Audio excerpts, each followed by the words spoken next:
Добар ден, почитувани, започува уште една нова телма амбуланта, реализирана во соработка со клиничката болница Жан Митрев. Овој петок ќе зборуваме за аритмиите, поточно за нарушената срцева, за нарушениот срцев ритам, она што пациентите го објаснуваат како прескокнување на срцето. Гостинка во студиото ни е професор доктор Милка Клинчева, специјалист интернист, субспецијалист по кардиологија, секако во клиниката Жан Митрев. Добре ни дојдовте во студиото на телма. Добро ве најдов. И ме радува што сме повторно во студио, после 2 години. Така, навистина ми е драго што овој пат на поинаков начин ќе го реализираме ова интервју. Срцето постојано работи, се грчи и се опушта. Што ја овозможува оваа негова постојана, правилна ритмичност во пулсирањето? Самата градба на срцето е направена така да постојат посебни специјализирани клетки во десната предкомора, од каде што излегуваат постојано електрични импулси, кои што се јавуваат како резултат на постојаниот акционен потенцијал кој се јавува во така наречениот природен пейсмекер или синуатријален чвор. Тој се наоѓа во десна предкомора, во близина на влезот на вена кава супериор, горната шуплива вена, околу 5 мм до епикардиумот е во близина и тоа се како сноп или како вретено специјализирани клетки кои што постојано прават акционен потенцијал, кои што праќаат импулси. Да, праќаат импулси кои преку 3 патишта се шират низ предкоморите и повторно се собираат во спојот помеѓу двете предкомори и коморите, односно во атриовентрикуларниот нодус, односно чвор. Од тука, преку аве јазолот, преку хисовиот сноп се шират низ левата и десната гранка во соодветните комори. Во левата гранка се дели пак на 2 снопа, преден и заден, и десната гранка си носи исто така импулси до десната комора. Од тука, овие нервни специјализирани влакна се разгрануваат на Пуркиниеви влакна, кои што до самиот мускул на двете комори го пренесува електричниот импулс. И поради тоа срцето постојано е стимулирано. Меѓутоа имаме контракција, кога има деполаризација на срцевиот мускул. Тогаш се грчи. Да, тоа е оној момент кога ние го гледаме како контракција, со тоа што прво имаме атријална деполаризација и ова го кажувам затоа што е тоа битно, придонесува за понатаму кардијак аутпутот на срцето, минутниот волумен, и потоа има вентрикуларна коморна деполаризација, односно контракција. На тој начин се овозможува изфрлање на крвта од левата комора во аортата и од тука низ целиот организам и од десната комора во пулмоналната артерија и тука во белите дроба. Така да имаме контрола и на системската, на големата и на малата циркулација и се овозможува едно нормално функционирање. Срцето мора да функционира така, мора да има контракции, меѓутоа мора да има и одмор. Мора малку да се одмори за да настане оној процес на реполаризација, за да повторно дојде следниот бран на акционен потенцијал и деполаризација и следната контракција. Кога имаме пореметувања на овие акциони потенцијали, пречки во преносот на импулсите или доаѓа некој импулс порано во однос на нормално очекуваниот импулс, тогаш веќе имаме појава на некакви проблеми кои што можат да бидат различни, односно појава на така наречени аритмии. Пред да ги појасните типовите на аритмии, да ми ја дадете информацијата колку удари треба да има срцето во минута. Што е нормално? Нормално е од 60 до 100 удари во минута. Во мирување би требало да биде некаде 60 до 80, при напор би требало до 100, меѓутоа доколку имаме интензивен напор, тогаш може да биде и пулсот повеќе. Колку повеќе? Што е прифатливо, а што веќе не е прифатливо? 220 минус бројот на години. Значи, ако некој има 40 години, максималниот пулс е до 180. Тоа значи да при физички напор треба пулсот да му биде до 180. Максимум. Максимум. Ако е веќе над тоа, е проблем? Па се зависи дали е физиолошки или патолошки. Може да биде веќе над 180, не би требало да оди, треба веќе да се одмори. Меѓутоа, доколку се јави во мирување пулс од 180, тогаш веќе не е во ред. Така. Или од 100 до 180. Тоа зборуваме за тахикардија. Од 100 до 120 е лесна тахикардија, над 120 отчекувања во минута е веќе тешка посериозна тахикардија. Се разбира, тука има многу видови на тахикардии. Може да бидат суправентрикуларни, вентрикуларни тахикардии.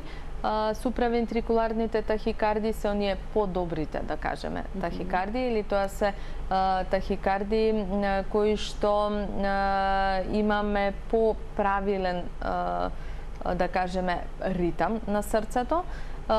Имаме тесен КРС на ЕКГ и тука ризикот од сериозни компликации е мал. Се разбира, има синус тахикардија, која што е нормално, нели, во мирување да е нормално, при напор, при стрес, при температура, при некои тумори, при проблеми со штитна жлезда, знае да се активира синусната тахикардија. И обично тоа е на најпростата тахикардија, која што вообичаено не е од проблем со срцето, кој е проблем надвор од срце. Пациентите ги носи на доктор, меѓутоа ние знаеме дека откако ќе исклучиме структурни промени на срцето, треба веќе да бараме друга причина за оваа синусна тахикардија. Што е забрзала работата на срцето? Има некои луѓе кои што имаат несоодветна синусна тахикардија, значи во мирување се брзи, во движење се бавни. Тоа е веќе генетска предиспозиција. Меѓутоа и таа треба да се диагностицира, ако треба и да се лекува. Потоа постојат атриални тахикардии, фокална, мултифокална атриална тахикардија. Тоа значи да од пред коморите, од повеќе фокуси, 1 или 3-4 фокуса, излегуваат екстракциони потенцијали. Значи не е оно само од едно жариште од синоатриалниот чвор, туку има од некои други места. И потоа овие даваат електрични импулси, значи кои одат во атриовентрикуларниот чвор. И сега немаме од едно место, туку имаме од 3, од 4 места извор на електрични импулси. И затоа срцевата фреквенција е побрза. И наместо да имаме фреквенција од 60 до 100, ќе имаме 150 или ќе имаме 200 очекувања во минута. Тоа е веќе патологија. А зошто понекогаш кога ќе испиеме кафе, да речеме, ќе внесеме поголема количина кофеин, или пак поради никотинот, или чашка алкохол, чувствуваме забрзана работа на срцето, тоа е нормално? Па на некој начин да. Меѓутоа, има тука разлики. Кофеинот го стимулира симпатикусот. Значи, го зголемува лачењето на адреналинот. Така. Адреналинот е симпатичен хормон. Тој значи стимулира рецептори во срцето и доаѓа до позабрзана срцева работа. Меѓутоа, и овдека е индивидуално, се кај генетски предиспонирани луѓе. Има луѓе кои што можат да испијат голема количина на кофеин. И не е тука само кафето. Кафето дури има малку, енергетските пијалоци имаат многу голема количина на кофеин. И тие уште повеќе потенцираат и се причинители за тахикардии. Меѓутоа, пред се кај луѓе кои што се генетски предиспонирани поосетливи на кофеин. Има пак луѓе кои што пијат многу, а не име ништо. И им треба. Вообичаено, многу студии се правени за кафето. Кафето има убаво протективно дејство, превенција од некои други заболувања. Меѓутоа, ако се пие 1 до 2 кафиња дневно. Веќе 3-4 кафиња не се препорачува. Поради тоа што може да направи други несакани ефекти. Со работата на срцето? Па, може малку да го зголеми притисокот. Меѓутоа, тоа треба веќе да биде поголема количина на кафе. Алкохолот исто така делува стимулативно и тој предизвикува тахикардии. И никотинот апсолутно штетен, го оштетува ендотелот на крвните садови, го забрзува процесот на атеросклероза и исто така ги стимулира нервните завршетоци и имаме повеќе позабрзан пулс. Никотинот апсолутно е штетен, тука нема ниту една студија која што ќе докаже дека е корисен. Така да сите апелирам сите кои што пушат цигари да ги остават, бидејќи се многу штетни како за кардиоваскуларното здравје, така и за онколошките превенција од онколошки заболувања. А што со забавената работа на срцето? Дали е таа опасна? И дали е тоа исто аритмија? Да, и тоа е аритмија. Аритмијата, всушност кој ќе кажеме аритмија, тоа е една хетерогена група на заболувања во која што опфаќа и бавен пулс, брадикардија, и брз пулс, тахикардија. Нормално пулсот рековме од 60 до 100. Од 50 до 60 отчекувања во минута е брадикардија, меѓутоа бавна брадикардија. Дури кај пациенти кои што се со структурни заболувања, коронарна артериска болест, ние сакаме пулсот да ни биде побавен. Под 50 отчекувања во минута веќе е брадикардија, посериозна, и тука треба да видиме која е причината за ова брадикардија. Сега, зошто сакаме прво да ви објаснам пулсот да ни биде кај еве пациенти со оперирани бајпас, стентирани, со коронарна болест, побавен пулс. Да биде побавен. Да биде побавен затоа што во периодот на диастола, кога е побавен пулсот, диастола, одморот на срцето е подолго. И тогаш коронарните артерии кои го исхрануваат срцевиот мускул со кислород се полнат со крв. И ради тоа нас ни треба да имаме подолга диастола за времето на полнење на запушените крвни садови да биде подолго, значи повеќе крв да стигне во срцето. Сега што се случува со оние пациенти кои што имаат пулс под 50? Може да биде физиолошки. Има луѓе кои што се генетски предиспонирани, едноставно си живеат со пулс 45-50, и се асимптоматски, немаат никакви вртоглавици, главоболки, не паѓаат во несвест, значи немаат симптоми. Другата, спортистите исто така, спортистите имаат тренирано срце и они имаат вообичаено пулс околу, понизок пулс околу 50. Тоа е се во ред, тоа е спортско срце. И се додека се нема симптоми, се е во ред. Меѓутоа, постојат група на заболувања од типот на атриовентрикуларни блокови, кои што доведуваат до губиток на свест. Има 3 типа на блок. Едниот е атриовентрикуларен блок од прв степен, каде што имаме само продолжено време на испраќање на импулсите, и тоа не е страшно. Меѓутоа, атриовентрикуларен блок од втори и од трет степен веќе се индикација за пейсмейкер. Тоа значи да она предмалку што го зборувавме, синоатриалниот чвор праќа и импулси во атриовентрикуларниот чвор. И тука имаме пречка на патот и немаме спроведување на импулс. Или се спроведува секој втори импулс, што ќе излезе од синоатриалниот чвор. Или пак импулсот, синоатриалниот, од некаде се праќаат импулси кои не стигаат до комората, меѓутоа комората сама си превзема активност. Тогаш имаме дисинхронизација. Левата пред коморите работат со еден ритм, коморите со втор ритм, меѓутоа немаме ефективност тука. И тоа е блокот трет степен. И вториот и третиот блок се животозагрозувачки состојби, потенцијално, и се апсолутна индикација за имплантација на траен пейсмейкер. Привремен, па ако треба и траен пейсмейкер. Пациентите кога ќе дојдат кај вас и се жалат на аритмија, обично како го опишуваат тоа чувство?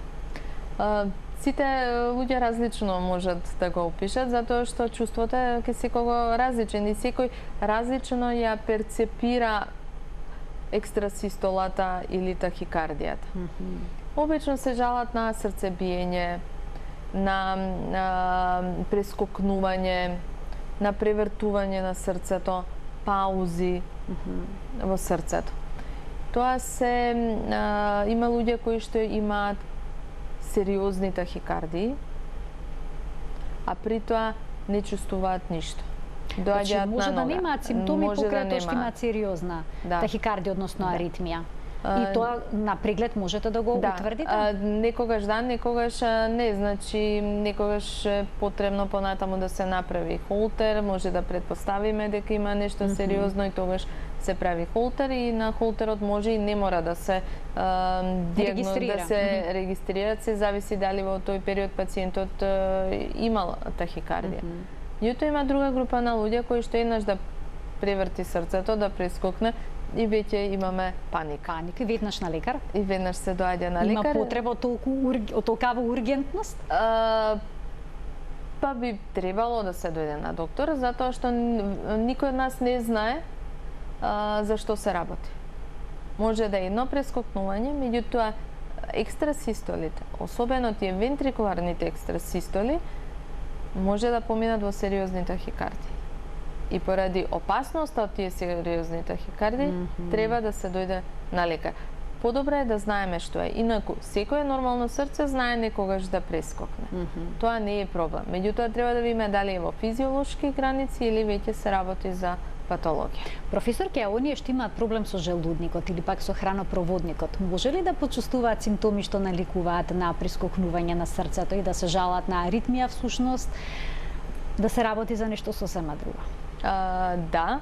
Значи, секогаш прво гледаме кој тип на аритмија е, колку е сериозна и почнуваме да ги бараме причините за појава на аритмијата. Значи, паралелно со лекувањето на аритмијата, треба да следи и барање на причината. Една од причините е структурните промени на срцето, а друга причина се проблеми надвор од срцето. Желудникот, кога има кила на желудник, значи, кога бремени жени, обезни пациенти, имаат зголемен интраабдоминален притисок, зголемен притисок во стомакот, притиска на диафрагмата и тука го поттикнува срцето да работи малку екстра, да кажеме, да пушти некоја екстра систола. Тоа треба да се диагностицира, да се лекува всушност главната причина, а со тоа ќе се повлечат нели и промените во срцевиот ритам. Меѓутоа, Некои пациенти добиваат совет да спијат на десната страна. Помага тоа? Да, тоа е индивидуално. Може, меѓутоа, да, тоа е само за да се подобрат симптомите, но мора да ја најдете причината зошто се јавуваат. Независно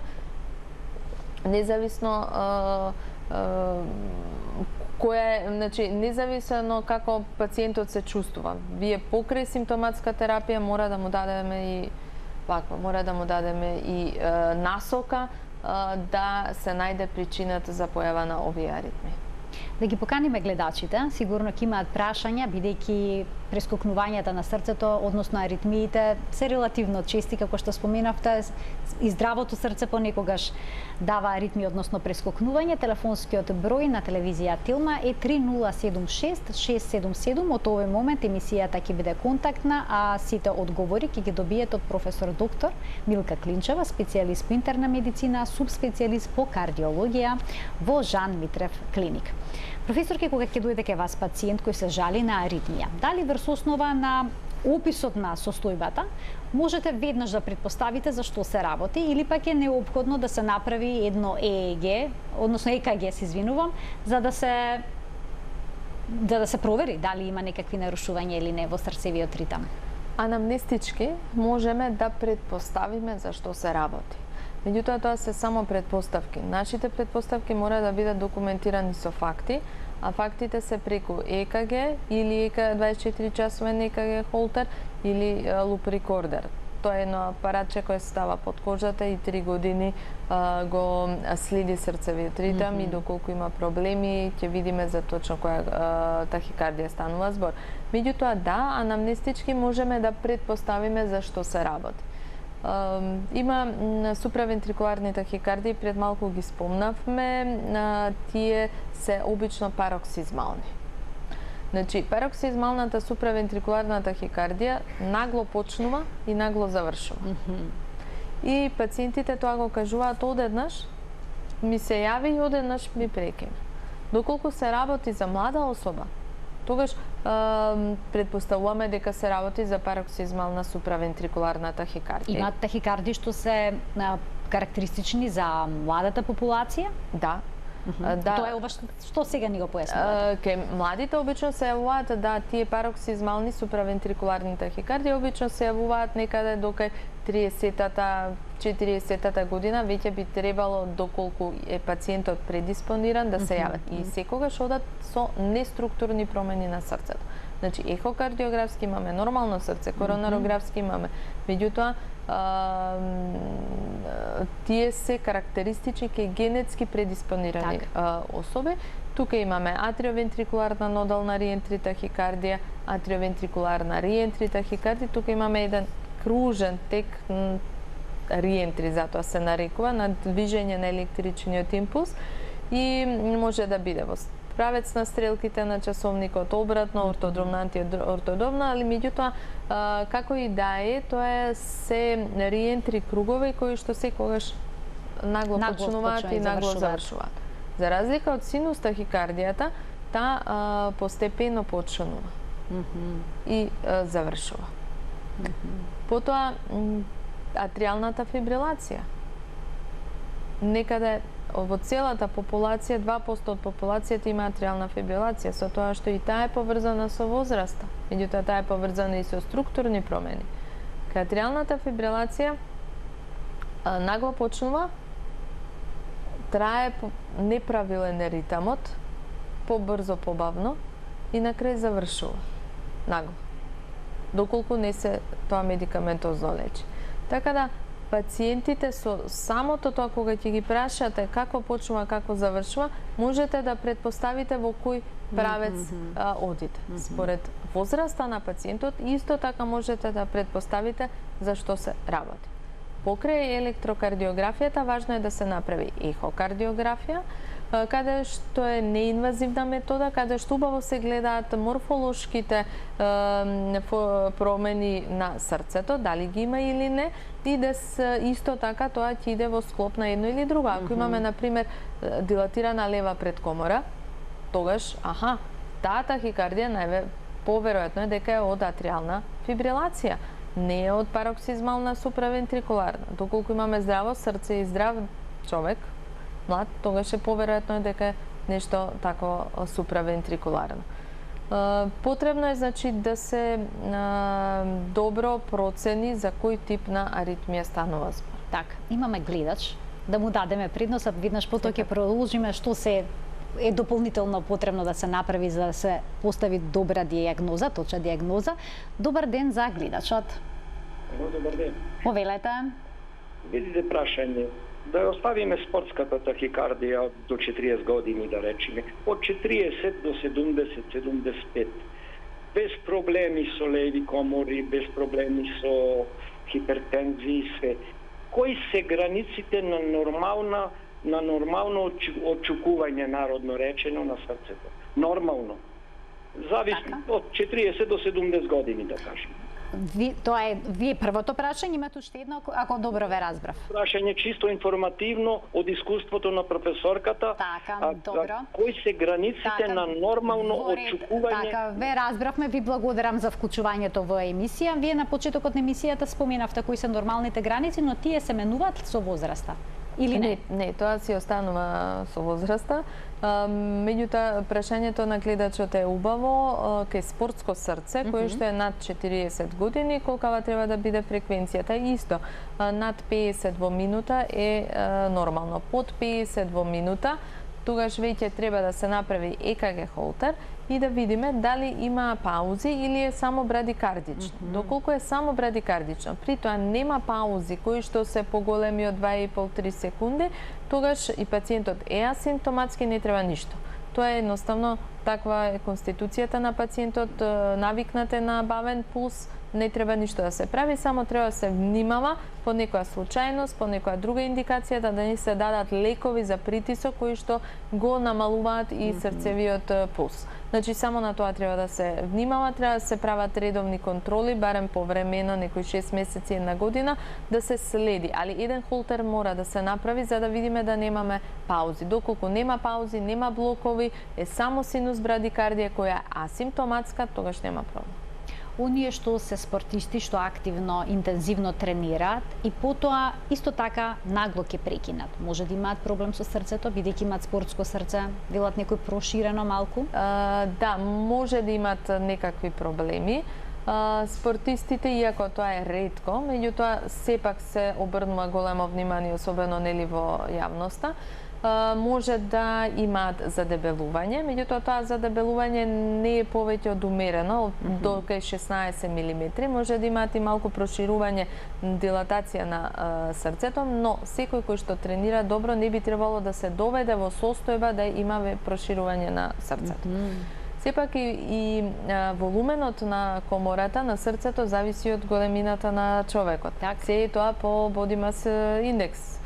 Така да не може некој кој што е кошаркар 2 метра да има исти димензии на некој кој што е 1,70 м голем. Така да се е тоа индивидуално.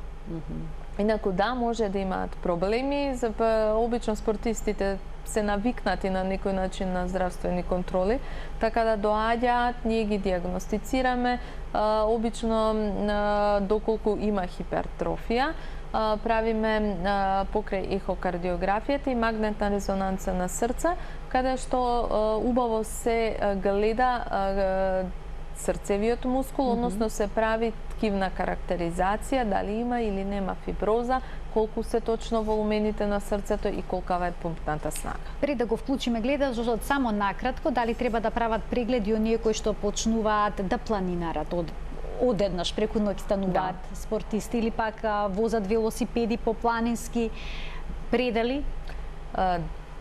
Да, апсолутно пред било какво посериозно занимавање со спорт, поголем спортски напор, особено кај луѓе кои што не биле спортски активни и сега одеднаш ќе започнат да спортуваат, би било добро прво да се испита кондицијата, ехокардиографија да се направи, ЕКГ се разбира, да исклучиме некакви сериозни аритми и доколку се физички добри, постепено да влегуваат во поголеми физички напори, да не биде тоа нели сепак нагло, бидејќи срцето ќе изреагира и не може да го поднесе напорот кој што не има кондиција за да го поднесе напорот кој што му е даден. Ајде да го слушнеме прашањето и на следниот гледач. Добар ден. Добар ден. Повелете. Поздрав до емисијата. Имам едно прашање до докторката. Докторке, јас имам праверно коронографија 2018. Редовно одам на ехо, а имам неколку пати губено на свест. Тоа овие последните 5 години, едно 3 пати имам губено на свест. Имам мачнина кај желудникот и у главата некоја тешкотија и ја изгубам свеста. Меѓутоа, докторките наши тука ми кажуваат тоа од низок притисок, ако го измерат притисокот, после тоа, мислам, станувањето ми е нормален. Еден доктор тука наш комшија на брзина кажувам, вика тоа имате нешто проблем со срцето, а ја редовно ги правам прегледите, ќе ве замолам вие како специјалист ако можете да ми објасните. Така, што би требало да направите во вашиот случај? Благодарам за вклучувањето во денешната емисија. Повелете, професорке. Да, ова е многу убаво прашање. Значи, господјата има синкопа, тоа значи губиток на свест. Губитокот на свест е или од срцево потекло или од невролошко потекло. Од срцево потекло тука се тахикарди, аритмии, значи оние блокови што ги спомнавме, втор, трет степен атриовентрикуларен блок.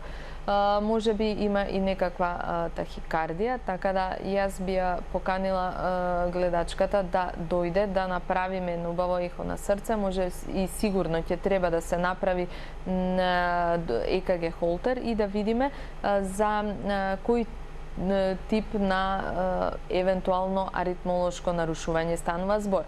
Тоа е едната работа и втората работа потребно е да се направи доплер на каротиди. Тоа се доплер на артериите кои ја носат крвта во мозокот. Доколку има запушување, тоа е една од причините, честа причина, зошто се губи свест. Ние во моментов имаме акција која што со секој ехо преглед на срце бесплатно се добиваат и доплер на каротиди на периферни артерии, така да би ја поканила гледачката да дојде на еден коректен преглед во кој што би утврдиле причината. Штом се повторуваат тие губитоци на свест, значи имаме проблем. Така. низок притисок во ред, меѓутоа на возрастни години повеќе очекуваме да е висок, а не низок притисокот. И ако е низок, колку е низок за да таа губи свест. Така да еден детален кардиолошки преглед со минимум, ви реков, ехо срце, доплер каротиди и ЕКГ холтер од старт. Тука ќе пуштиме еден блок реклами, а веднаш потоа продолжуваме со денешната емисија. Останете на Телма.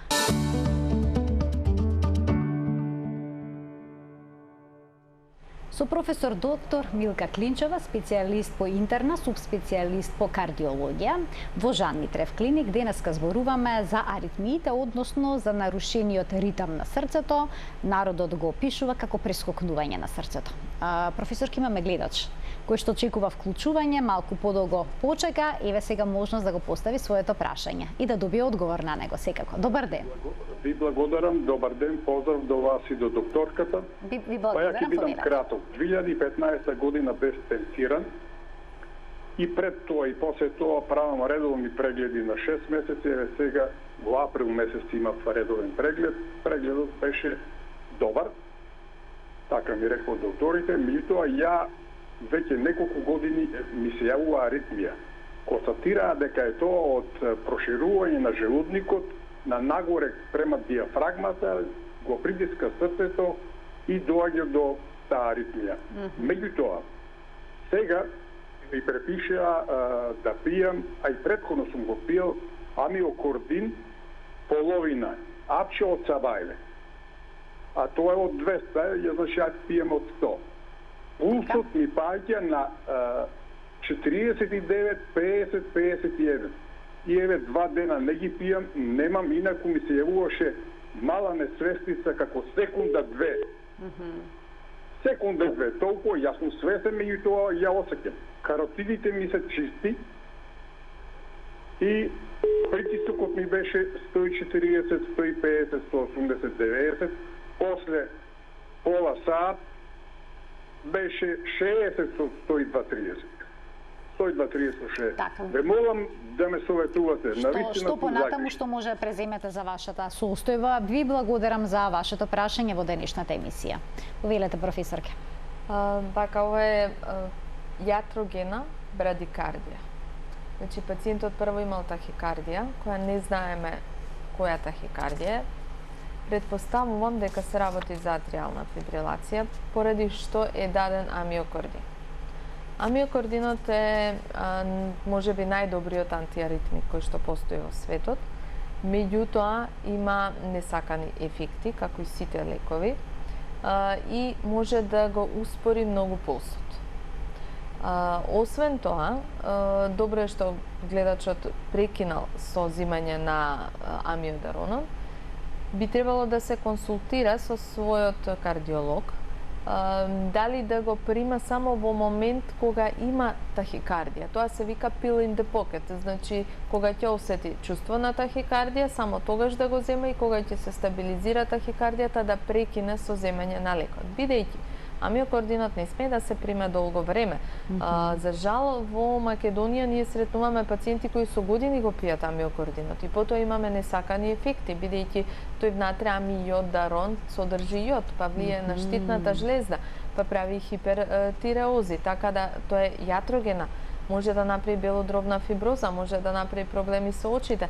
Така да тој е сериозен, одличен, меѓутоа сериозен антиаритмик со кој треба многу внимателно да се ракува. Има долг полуживот, така да пациентите и да го пијат, да речеме, еден месец, они се покриени уште еден месец со антиаритмикот.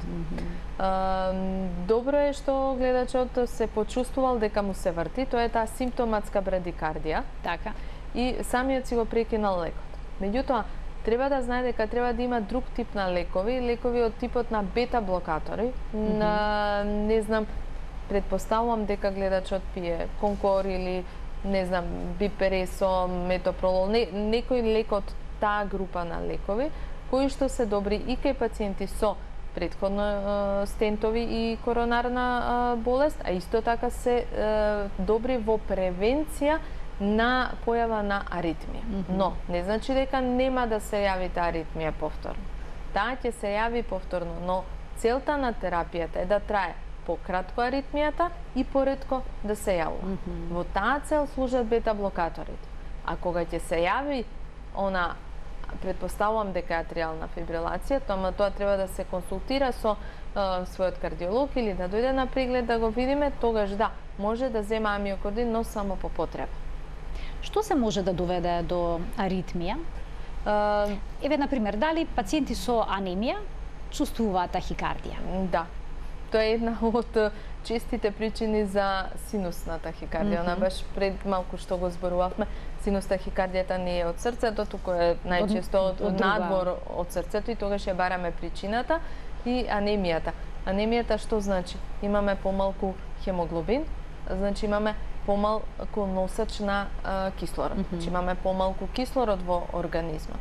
И оваа хипоксија, срцето како одбранбен механизам почнува побрзо да работи за да го намали недостатокот на кислород, бидејќи имаме помалку кислород не затоа што има помалку кислород, туку затоа што има помалку носач на кислород. Дали има помалку железо или има многу различни анемии, меѓутоа анемиите познато е тоа дека водат до тахикардија. Освен анемиите, проблеми со штитната жлезда, хипертироидизам, хипотироидизмот го успорува метаболизмот и доведува до брадикардија, а хипертироидизмот го забрзува и доведува до тахикардија. Македонија е ендемско подрачје за тироидни заболувања и многу често можам слободно да кажам дека секој втор трет пациент во нашите амбуланти има проблеми со тироидната жлезда.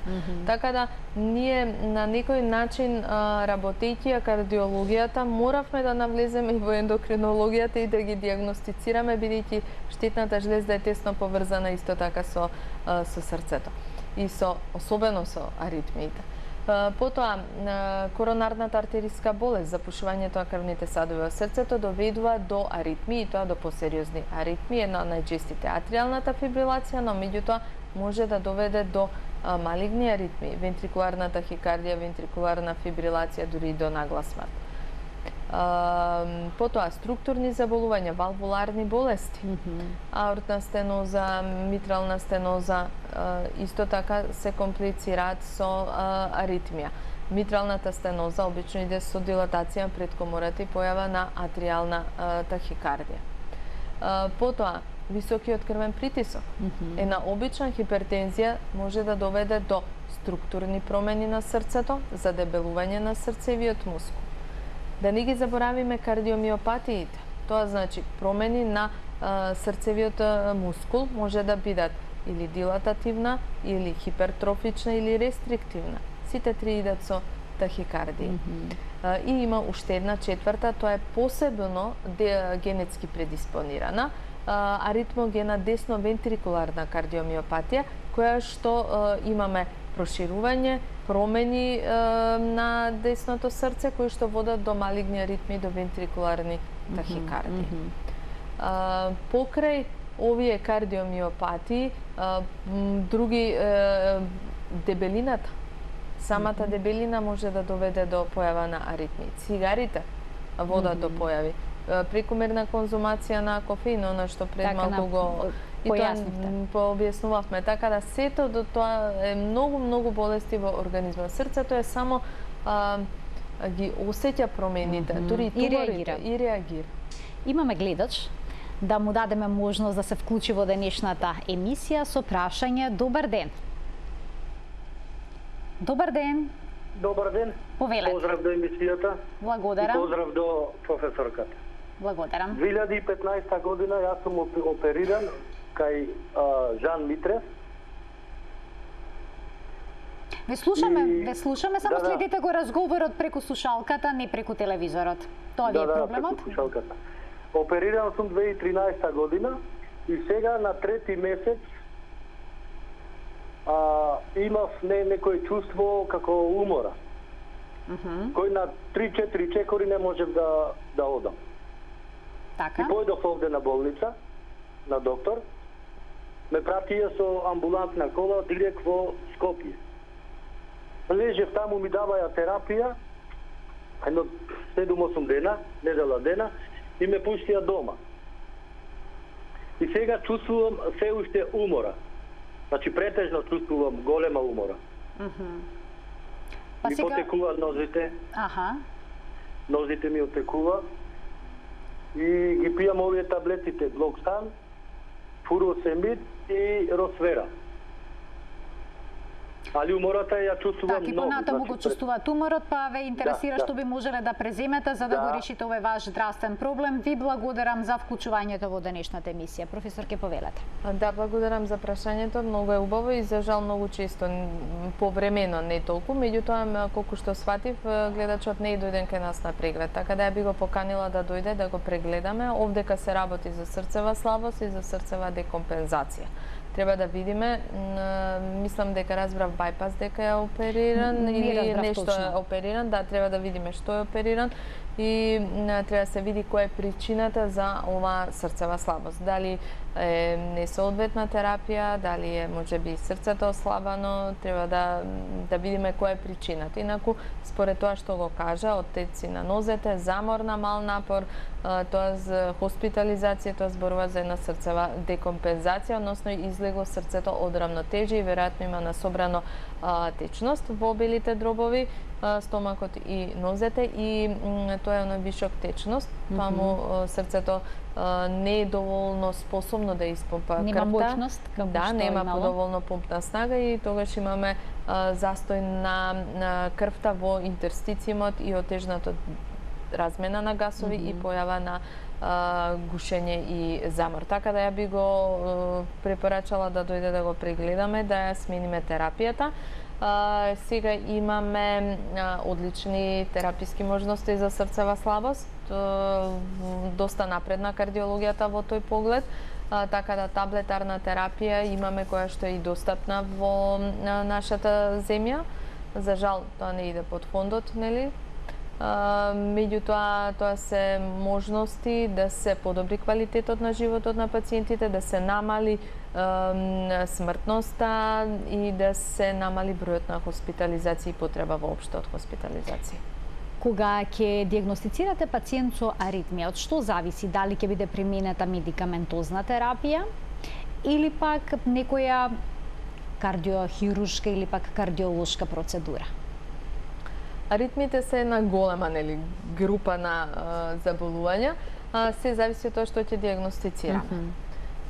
Доколку се суправентрикуларни тахикардии, пациентите, доколку се јави пароксизмална, тогаш треба да видиме во првиот момент дали е стабилна или нестабилна. Значи, хемодинамски стабилно, значи имаме добар крвен притисок, над 100-180 и пациентот е стабилен, ние можеме да му дадеме венски лекарства. И обично тоа се лекови од групата на калциум блокатори или бета блокатори. Или пак има други групи на антиаритмици, пропафенон, амиокордин, кои што евентуално може да се дадат. Меѓутоа, се зависи од тоа дали пациентот е хемодинамски стабилен. Доколку се работи за хипотензија, губиток на свест, висок пулс, тогаш се применува електроконверзија, каде што е потребно да со струја го прекинеме тој реентри круг и повторно се дадеме можност да синуатријалниот чвор ја превземе водечката улога. Инвазивната процедура? Па, инвазивна може да се каже да, затоа што пациентот добива електрошок. Така да, сепак е малку посериозна проблематика, меѓутоа го за една секунда се враќа срцето најчесто во ритам и е понатаму во ред. Тоа е сепак единствениот во тој начин, единствената можност да му се помогне на пациент кој е во хемодинамски нестабилна суправентрикуларна тахикардија. Потоа имаме најчестата причина, да кажеме, е атриалната фибрилација, најчестата тахикардија кај луѓето е атриална фибрилација и тука имаме многу извори, многу жаришта во предкомората кои што испуштаат електрични импулси, некои од нив ќе отидат во атриовентрикуларниот чвор и ќе настане контракција. Тука можеме да делуваме медикаментозно, повторно доколку е пациентот хемодинамски стабилен, или со електроконверзија доколку со лекови не се успее, или доколку е хемодинамски нестабилен. Значи, ако има низок притисок, не смееме да му дадеме лекови. Лековите кои ги даваме се го спуштаат крвниот притисок. Така да, секогаш секоја акција која ја превземаме, мораме да знаеме и кои се можните несакани ефекти. Така што или со лекови одиме, доколку сега зависи од тоа кој тип на тахикардија е триална. Ако е пароксизмална, прв пат се јавува, тогаш можеме да одиме со амиокордин. Доколку е хронична, а е побрз пулсот, тогаш нема потреба да одиме со амиокордин. Бета-блокатор, поголема доза на бета-блокатор ќе заврши работа. Доколку имаме пак посериозни работи од типот вентрикуларна тахикардија. Има два типа на вентрикуларната. Едната е sustained и non-sustained на англиски, значи краткотрајна и долготрајна. Оние кои што се над 30 секунди имаме губиток на свест, тука единствено нешто е кардиошок. Значи се дефибрилира со 200 джули на бифазен дефибрилатор и пациентот се враќа во живот. Еднаш, два пати се додека има потреба. Вентрикуларна фибрилација, тоа е секогаш малигна аритмија и е секогаш животозагрозувачка и тогаш е потребно да се дефибрилира. Има торсаде депоинт, значи има уште неколку тука аритмии кои што спаѓаат во таа група на лоши аритмии. Тука мора дефибрилација. Сега, кога пациентот ќе ги утврдиме овие вентрикуларни тахикардии или фибрилации, треба видиме која е причината. Многу е важно да ја знаете причината и ако може да ја отстраните причината за појава на ваквите тахикардии. Најчестата причина е коронарната артериска болест и појавата на осетлив миокард и појава на фиброза. Кај хипертрофичните срца, оние што се со голема мускулна маса, со зголемен индекс на мускулна маса, кај што септумот е 18-20 мм, нормално е до 12. Битно е да процениме колку има фиброза во срцето. Кај дилатативните кардиомиопати исто така колку има фиброза во срцето. Колку повеќе фиброза имаме во срцевиот мускул, а тоа го гледаме само исклучиво на магнетна резонанца на срца, на ехо не може да се види, толку е поголем ризикот од малигни аритмии. Така да, присуството на фиброза е еден од критериумите понатаму, заедно со претходна појава на вентрикуларна тахикардија фибрилација за имплантација на кардиовертер дефибрилатор. Тоа е едно моќно апаратче кое спасува живот, кое што се вградува на луѓе кои што се со слаби комори, кои што имале претходно инциденти на малигни аритмии, кои што имаат фиброза на срцето.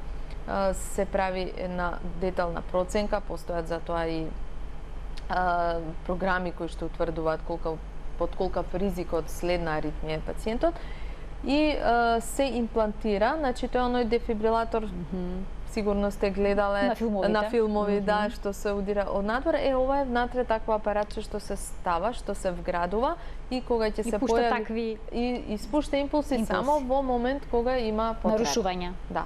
Значи оно детектира вентрикуларна тахикардија и тогаш се активира. И на тој начин се спасува животот на човек. Имаме гледач.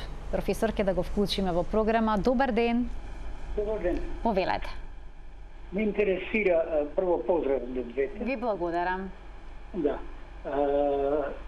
Сакам да прашам докторката. Ме ставиат пейсмекер, а уште као мал имав систоличен и диастоличен шум. Тоа уште на 12-13 години. Ме интересира. Два пати ми е правено коронографија. Првиот пат артериите чисти по соза и другиот пат чисти по соза. Меѓутоа, Докторот баш и рече, кој те пратил по втор пат, вика. Му кажам дека сам е докторите. Сега. Ставен ми е байпас, не, ова... Пейсмейкер. Па ми интересира, од кога ми е ставен пейсмейкерот, многу се замарам бргу, на 5 корака не можам да дишам. Што треба да направам? Бе кај Жан Митрев... Така, имате некој прашање тука, професорке? Чиста е коронарографијата, колку што разбрав, така? Така, коронарографијата е во ред, така? Да, чисти се овој артериите. Така, сега што може да преземете за да се реши овој проблем? Ви благодарам за вклучувањето. Јас морав да скратам бидејќи завршуваме за 2 минути, ако можете да дадете одговор.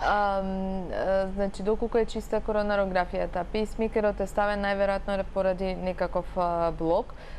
Доколку пациентот се уште има замор, јас би сакала да го видам, да видиме која е причината за тој замор. Дали е десно срцева слабост, дали имаме трикуспидна регургитација, дали можеби и програмирањето на пейсмейкерот треба да се репрограмира. Така да, тука веќе би требало да го прегледаме пациентот за да кажеме нешто повеќе. Така. И сосема на крај, бидејќи сме уште неколку минути до закружувањето на денешното издание на Телма амбуланта, оние кои што имаат бенигни аритми, односно што не ги чувствуваат и притоа не им создаваат здравствени проблеми, а вие сте ги регистрирале на преглед, треба ли да се преземат некои чекори како што е лекувањето? Се лекуваат ли бенигни аритмии? Треба да процениме дали има потреба воопшто да се лекуваат. Не секоја аритмија треба или прескокнување на срце треба да се лекува. Доколку е над 4-5% вентрикуларни екстрасистоли, да, тогаш ќе треба да дадеме терапија, меѓутоа од вкупната електрична активност на 24-часовниот ЕКГ холтер. Меѓутоа, доколку се малку изолирани, тогаш апсолутно нема потреба. Доколку се суправентрикуларни екстрасистоли, кои што се исто така малку на број, тогаш исто така нема потреба. Доволно е пациентот да знае дека си ги има, реагира така, склон е кон тоа, доколку има стресови, вишок на кофеин, да внимава тоа што му смета, да го избегнува колку што може, нели, да се избегнува. Меѓутоа не значи дека ако на некого му прескокне срцето, веднаш треба да дадеме лек. Проценувате на онаму каде што треба да дадете, задолжително се зема? Да. Бидејќи компликациите од нелекувани аритми предпоставам се големи. Зависи кој нешто може, нешто не мора да се лекува. Значи секој лек си има и своји контраиндикации и своји несакани ефекти, така да пред секоја одлука за давање особено на антиаритмичен лек мораме сериозно да размислиме дали на тој пациент му треба. Не е доволно само да му дадеме верапамил, кој што е пракса за жал во Македонија, да кажеме дека да, пи верапамил, ќе бидеш добар. Не е тоа доволно. Потребно е да видиме дали и која е причината и дали воопшто треба терапија. Понекогаш еден обичен магнезиум може да биде доволен. А колкав дел од пациентите што доаѓаат кај вас и се жалат на аритми имаат сериозен проблем? Ние сме специализирана болница, решаваме тешки пациенти, така да голем е процентот, претежно доаѓаат пациенти со сериозна патологија, така да ретко гледаме здраво срце и пациент кој што нема сериозни проблеми. Претпоставам кај матичните лекари се повеќето оние што немаат сериозен проблем? Па не знам, меѓутоа ние секогаш, барем јас сакам потешки пациенти, сакам пациенти кои што се предизвик. Да, комплексните ситуации. Да, така да би повеќе тоа не привлекува и ние повеќе работиме тешки комплексни пациенти. Таква ни е амбицијата и тоа е убаво затоа што спасувате животи. Се надевам дека подобрувате квалитетот на живот кај голем дел од оние кои што се соочени со една ваква болест. Аритмиите се многу сензитивна работа. Електрокардиографијата е многу прво тешко да се прочита. Треба добро да се знае ЕКГ, за да добро да се знае кардиологија за да може да се третираат аритмиите. Така да со нив треба навистина внимателно и секогаш да се оди темелно. Професор, ке ви благодарам за вашето денешно гостување во Телма амбуланта. Ви благодарам за поканата. Почитувани, ова беше уште една емисија реализирана во соработка со клиничката болница Жан Митрев. Ви благодарам за вниманието со кое што не следевте и денеска. Добивте повторно на вистина корисни информации кои што се однесуваат на вашето здравје. До гледање.